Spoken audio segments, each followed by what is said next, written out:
מוצרים תחליפיים. נניח שתה וקפה הם מוצרים תחליפיים, ועקומות הביקוש וההיצע של שני המוצרים האלה הם רגילות, כלומר עקומת הביקוש יורדת משמאל לימין, ועקומת ההיצע עולה משמאל לימין, אותו דבר בשני המוצרים, וחל שיפור טכנולוגי בייצור תה. כיצד זה ישפיע על שוק הקפה?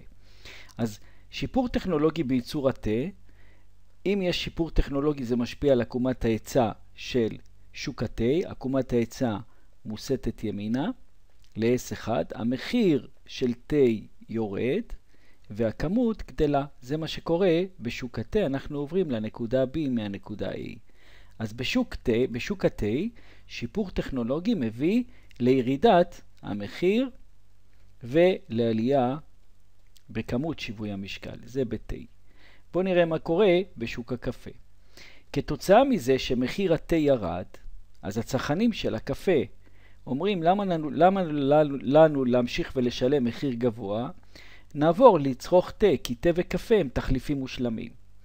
אז הביקוש לקפה ירד. שימו לב, כשיש לנו מוצרים תחליפיים, אז בהשפעה של מוצרים תחליפיים הביקוש מושפע.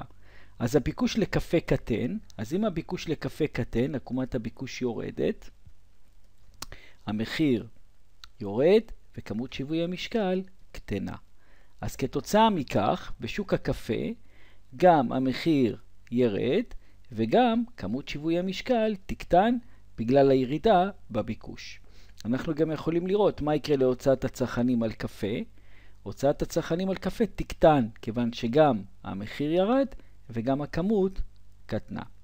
מה קרה להוצאת הצרכנים בתה? אנחנו לא יודעים, זה תלוי בגמישות עקומת הביקוש. אם גמישות עקומת הביקוש גדולה מ-1, הוצאת הצרכנים על תה תגדל.